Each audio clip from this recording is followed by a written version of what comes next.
Hello good morning friends. வாங்க இன்றைக்கி நம்ம எம்மி விலாக்ஸ் ஆஃப் மலர்விழி சேனலில் பார்க்க போகிறது சூப்பரான அல்வாங்க, கோதுமை அல்வாங்க. இதுக்கு தேவையான பாருங்கள், 1 டம்ளர் கோதுமை மாவுங்க.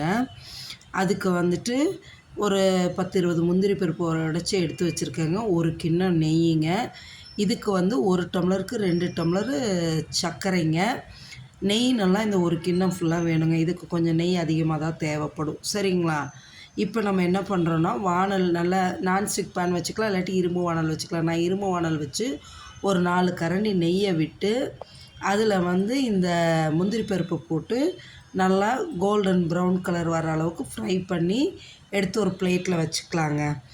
இந்த கோதுமை அல்வா சீக்கிரமாக செஞ்சிடலாங்க. முதல்லலாம் கோதுமை அல்வானா கோதுமையை ஊற வச்சு அரைச்சி பால் எடுத்து அதை செய்யணுன்னு லாங் ப்ராசஸ்ன்னு செய்ய யோசிப்போங்க. இப்போ வந்து கோதுமை அல்வானா இவ்வளோ இன்ஸ்டண்ட்டாக சீக்கிரமாக குயிக்காக செஞ்சிடலாங்க கோதுமை மாவு வச்சு. அதுதான் பாருங்களேன். இப்போ அதே இதில் வந்து அந்த நெய்யிலையே எடுத்து வச்சுருக்க 1 டம்ளர் அந்த கோதுமை மாவை போட்டு நெய்யிலே கிளறி எடுங்க. அந்த நெய் பத்தில் இருந்த நெய், அதனால் இன்னொரு 2 கரண்டியை போட்டு கிளறி எடுங்க நல்லா. அந்த நெய்யிலே வந்து இந்த கோதுமை மாவு வறுத்து எடுக்கும்போது அந்த கோதுமை மாவோட ஸ்மெல்லு இருக்காதுங்க, பச்சை வாசம் இருக்காது. அதே சமயம் இந்த நெய்யில் வறுக்கும்போது அந்த அரோமா அவ்வளோ நல்லாயிருக்குங்க. கோதுமை மாவும் நெய்யும் கலந்து வறுக்கும்போது அவ்வளோ நல்லாயிருக்கும் ஸ்மெல்லு. இந்த அல்வாவும் சூப்பராக இருக்குங்க, டேஸ்ட்டாகவும் இருக்கும். நீங்களும் செஞ்சு பாருங்கள் எவ்வளோ நல்லாயிருக்குன்னு. அப்புறம் சாப்பிட்டு பார்த்துட்டு நீங்களும் சொல்லுவீங்க. இப்போ இந்த நெய்யிலே வந்து இந்த மாவு இந்த அளவுக்கு போட்டு நல்லா கிளறி எடுங்க. கிளறி எடுத்துக்கிட்டு சைட் பை சைடு என்ன பண்ணணுன்னா, இந்த 1 டம்ளர் மாவுக்கு 3 டம்ளர் தண்ணி இன்னொரு அடுப்பில் நம்ம வச்சிட்றோங்க.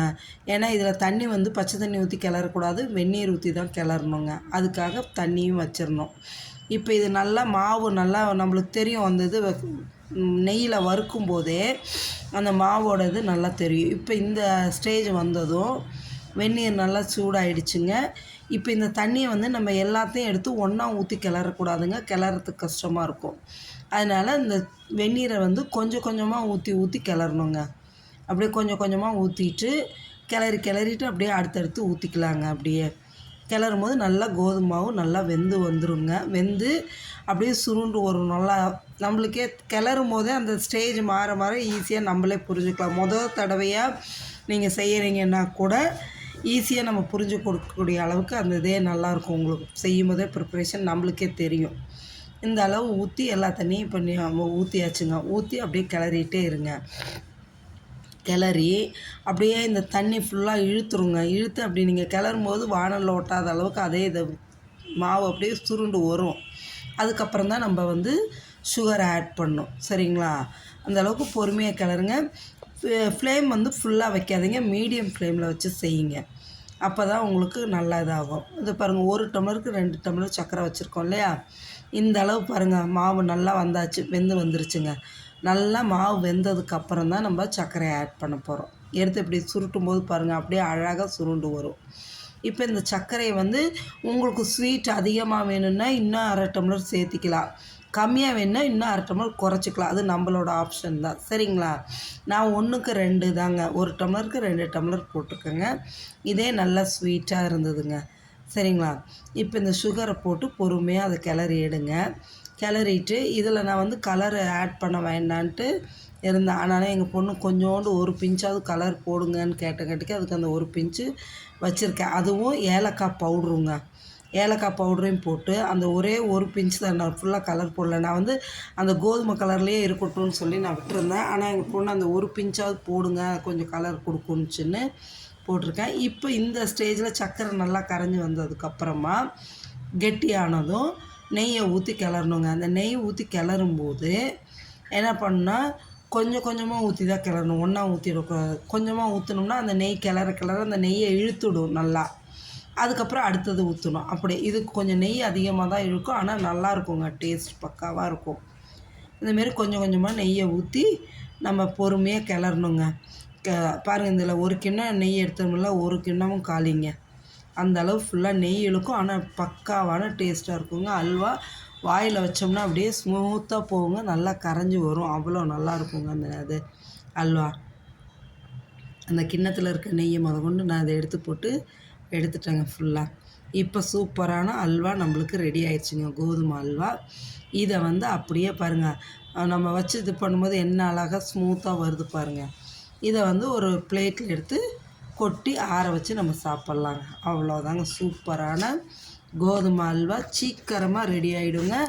நல்லா நம்ம ஒரு டம்ளர் தான் போட்டோம், நல்லா நிறையாவே இருக்குங்க. நீங்கள் வேணால் அளவை கூடவோ குறைச்சோ உங்கள் சௌரியத்துக்கு செஞ்சுக்கலாங்க. நான் இந்த அளவு போட்டு செஞ்சேங்க.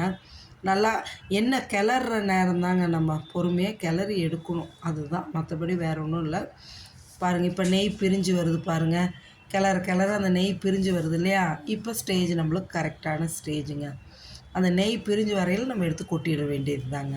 வானல்லையே ஒட்டாமல், இது வந்து இரும்பு வானலில் தான் நம்ம செய்கிறோம். நான்ஸ்டிக் மாரி ஒட்டாமல் வருது பாருங்களேன்.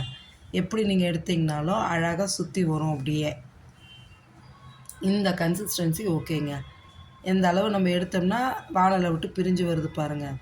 ஆஃப் பண்ணிவிட்டு எடுத்து நம்ம கொட்டிக்கலாங்க. நம்ம முந்திரி பருப்பை ஃபுல்லாக போட்டு கிளறிட்டு மேலே டாப்பிங்ஸ்க்கு ஒரு 4-5 வச்சலாம். வறுத்த முந்திரி பருப்பில் பாதி வெறுவாயிலே சாப்பிட்டாச்சுங்க, மீதியை தான் போட்டிருக்கேன், சரிங்களா? அதெல்லாம் எங்கள் வாண்டுக்கு அந்த வேலையெல்லாம் செய்வாங்க எல்லாம்.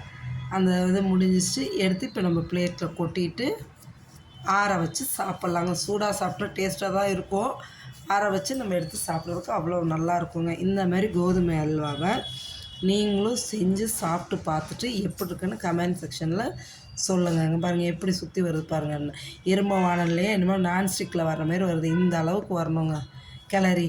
அதுக்கு நம்ம அதுக்கான நெய்யையும் கரெக்டாக ஊற்றி செய்யணும். அப்போ தான் இந்தமாரி ஷைனிங்காக கிளாஸி லுக்கில் இருக்கும் பார்க்குறதுக்கே, சரிங்களா? எடுத்து பிளேட்டில் கொட்டிடலாம். அப்படியே சாய்ச்சிங்கன்னா பாருங்கள், தப்புன்னு விழுந்துடும்.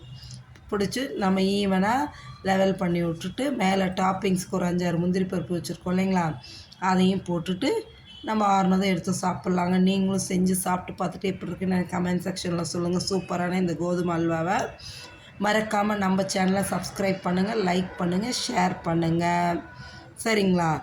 Okay, thank you viewers.